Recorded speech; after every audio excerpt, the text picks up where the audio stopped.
Let's go! Let me sell it.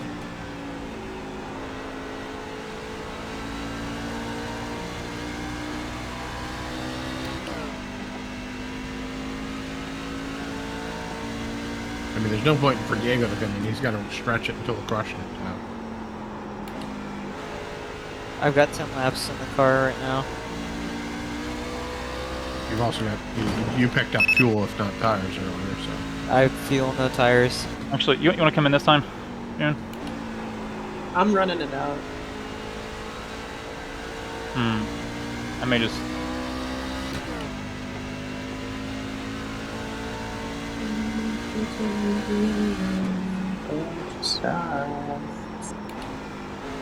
a 30 lap run at the end. It sounds about right. I think I'm gonna go do it now for layout space. I'm still 2 laps down. Yeah, Diego's got to just run it out and pray. It's not gonna work out for me. What a race. 30.08. Alright, let's take a look at that. So, we're going to be doing the classic straighten out your exit as much as possible on your outlap so that you can bring as much momentum to the line as possible. Don't underestimate this. This will be worth like at least 1/10 of a second to a bad exit. So you see here that I start out way high, and I want to time this so that I turn down the hill at a certain point to where I basically just make a straight line out the corner. So you see about a little bit past halfway of the corner, I start turning down the hill, and then I'm able to throttle up and get off the corner. Now, one more thing to note, look at that. I am in 3rd gear. So yes, this is shifting. Truck is shifting every lap, hot lap and race. It just is, you gotta do what you gotta do. Don't love it, but that's okay. So 3rd gear early, but remember, if you heard me talking about shifting tracks in stock cars before, you'll know you do not want to shift on high revs. So you don't want to short shift. You only want to shift when you're on low revs, which is a little bit counterintuitive, but you want this because it stabilizes your rears the best. It doesn't matter when you shift, because sometimes when you short shift, or sorry, it matters when you shift, because sometimes when you short shift and you kick out your rears, you just lose all your rotation and you're getting loose for no reason. It's not helping you turn at all. So anyways, so 3rd gear, turn all the way down. And remember, when we're in 3rd gear, we want to bring this all the way up to the top of the revs. We want to use every last bit of juice it gives us. So right at 8K, we shift. All right. And then here into the lap we go. It's going to be pretty simple. So we're going to be a little less aggressive than you would expect. So I'm actually braking even before the 1. I don't really use markers, but that's just what I noticed just now. Brake right before the 1. And we're going to aim directly at the first seam here. And we want to stick to this first seam. You can kind of do a diamond line. You can kind of enter high, go low. But for qualifying and 3rd gear, rolling this seam is just fast. You're just shortcutting so much. And anything lower doesn't have the progressive banking. So I'm holding my brake drag, and you see it was a very late shift. I was pretty low in the revs when I shifted, like less than 5K. Okay, and then right after the shift, I get on the throttle, okay? You see that? So downshift to 3rd. Then I get onto the throttle from the trail brake. And you see that I'm holding the amount of throttle to where I don't slide up the track. If I was going full throttle here, I would either slide up the track or have my rears kick out. And we don't want that to happen. So what we're doing is we're finding that throttle about 75%, where I can just stay on the bottom. And then when I can straighten out my wheel, I bring it straight up the track. Remember, full throttle and shift at the highest that you possibly can get without hitting the chip. So around 8K. It's going to be a little loose there, but it shouldn't be too bad. Turn 3 and 4, a lot of the same. We'll go full speed here and then we'll analyze it. So trail braking all the way through the corner, dipping down to the first lane, downshifting to 3rd, and then getting straight back on the throttle, hooking the seam here, partial throttle, 50, 75%, and then as we're able to straighten out the wheel, full throttle, bring it all the way up to the chip without hitting it, and then get into 4th and get across the start-finish line. Alright, so we'll take a look at that one more time.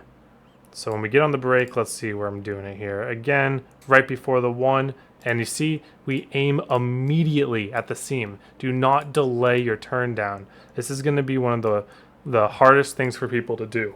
It just seems like you need to be doing this wide arc into the corner. No, when we're using third gear, that's going to be enough to rotate our car with the throttle, the partial throttle, and some of the loose condition. So we want to get down there early so that we don't use up extra tire, so that we shave some time off. It just seems a little bit weird at first, but this early turn down is very, very, very important. Both corners. That early turn down is going to be make or break. If you're turning down too late, you won't be pretty much don't have hope for the corner in terms of being optimal. Okay. But everything else is kind of the same. The principles between turns 1 and 2 and turns 3 and 4 are kind of the same. They don't drive too differently from my opinion. So if you're able to get one, just kind of try to transfer that over to the other, and it should be good to go. So now let's take a look at the long run. Alright, so I just did a little bit of a long run here, and it was 25, 26 laps, something like that. And we ended on 81, 86. A little bit more right front than I would have wanted, but I'll show you what I was trying for at the end that was probably causing this. So there's two main lines that I use. The first is a tire saving line that I'm going to use for as long as possible, but by the end of the run, it'll become a little bit too slow. So I'll show you a couple laps of this. So it's just almost exactly the same as my qualifying line, except I brake even earlier. And I just want to make that throttle transfer. Oh, I get a little loose there, but that's okay. And just kind of use the throttle to wrap around the seam there. So we get down to the second lane, first seam, shift down, and just use the throttle to wrap the seam and stay down there for as long as possible. You don't want to be using the steering wheel to keep your car turned down there. You want to make that abrupt shift from the trail brake. You see that abrupt shift to about half throttle? That should, if you do that at the right timing, that should rotate the car and help you keep along the seam. And one last thing I want to tell you guys about basically every line right here. I'm not downshifting until super low in the revs. Now, a lot of the times it's very intuitive to try to short shift, use engine braking, but we don't need engine braking. We don't need to slow down, we need to rotate. And short shifting a lot of the times will kick out the rears and hurt rotation. So what I'm doing is I'm just making sure that I have the stablest corner possible, and I do that by waiting till the low revs in order to downshift.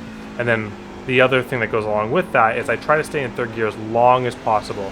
I will drive this car all the way right until the 8K. Right until the 8K before I shift up. So that's kind of the short run aspect of it. Now, about 20 laps in, I started gaining some time by doing this approach, where I enter higher, and I just let the car point to the bottom, and then I just late apex drive down to the bottom. This should be fast at the end of the run, but it's going to use more right front tire than just rolling the bottom. So this is kind of like what you use to use up your tires at the end of a run if you need to, or if you need to like make up some time on somebody, you can kind of gamble with this line. I was thinking that maybe there's a chance that there's a variation of this line that doesn't kill your right front, but it just seemed like to me that I had to turn my steering wheel a lot to get the car pointed down the hill, and that of course is what causes right front tire wear. So I'm thinking probably that bottom or the first seam line where you just kind of use the throttle to hook it, I think that's going to be the best line in general. But as tires start wearing and you want to start making up some time, this outside line could be something to consider. One more lap here. See, we're just going to enter kind of high, let the car point down, and then once the car points down, we essentially just straighten out the entire exit. It gets pretty loose doing this, so that's another reason you might burn more rear this way. So I think that this is a tire burning line, so if you see people doing this early in the race, I don't think it's that good early in the race. I think it might be a little bit better, but just be committed to that first seam in my opinion, and that's what's going to leave you with the best tires at the end of the run. But also it's C-fixed, so maybe there won't be a long run. So maybe use this line if you think it's going to be a short run. You know, sometimes you can never predict those things.